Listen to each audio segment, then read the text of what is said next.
Assalamualaikum warahmatullahi wabarakatuh. Perkenalkan nama saya Ragil Astukinanti dengan NIM 2019-11183. Di sini saya akan menjelaskan tentang riset operasi dalam kehidupan sehari-hari.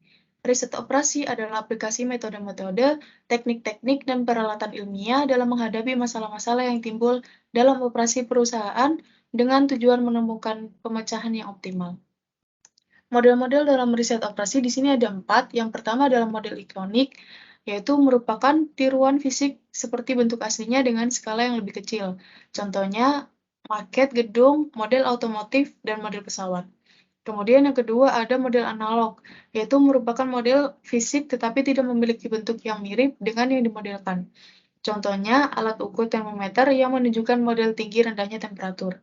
Lalu yang ketiga ada model simbolik, yang merupakan model yang menggunakan simbol-simbol, huruf, angka, bentuk, gambar, dan lain-lain yang menjanjikan karakteristik dan properti dari suatu sistem. Contohnya adalah jaringan kerja, diagram alir, flowchart. Kemudian yang terakhir ada model matematik, yaitu mencakup model-model yang mewakili situasi real sebuah sistem yang berupa fungsi matematik. Nah, untuk langkah-langkah analisisnya, di sini ada 5 langkah.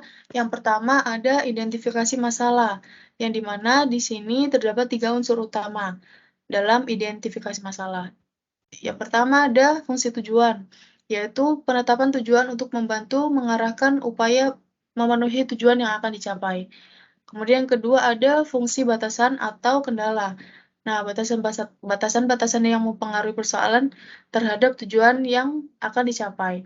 Kemudian yang ketiga ada variabel keputusan, yaitu variabel-variabel yang mempengaruhi persoalan dalam pengambilan keputusan. Untuk langkah yang selanjutnya ada penyusunan model, yaitu mengumpulkan data untuk menaksir besaran parameter yang berpengaruh terhadap persoalan yang dihadapi. Kemudian langkah ketiga ada analisa model. Nah, di analisa ini dia ada 3 hal penting analisis terhadap model yang telah disusun dan dipilih.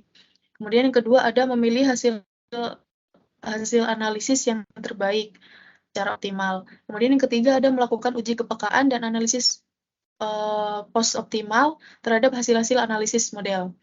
Kemudian untuk langkah yang keempat dia pengujian kebasahan model. Nah, untuk pengujian ini, dia menyangkut penilaian terhadap model-model dengan cara mencocokkan dengan keadaan data yang nyata. Kemudian yang langkah kelima itu ada implementasi hasil akhir. Nah, untuk ini dia hasil-hasil yang diperoleh berupa nilai-nilai yang akan dipakai dalam kriteria pengambilan keputusan.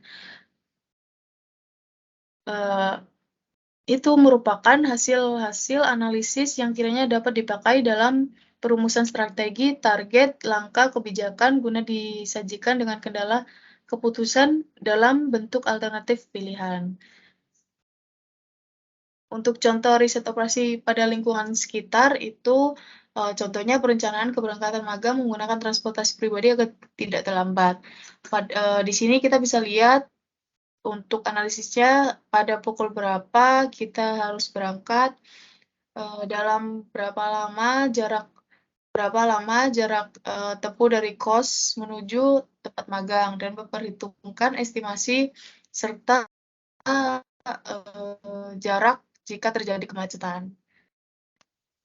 Mungkin itu saja yang bisa saya sampaikan. Terima kasih. Kurang lebihnya mohon maaf. Wassalamualaikum warahmatullahi wabarakatuh.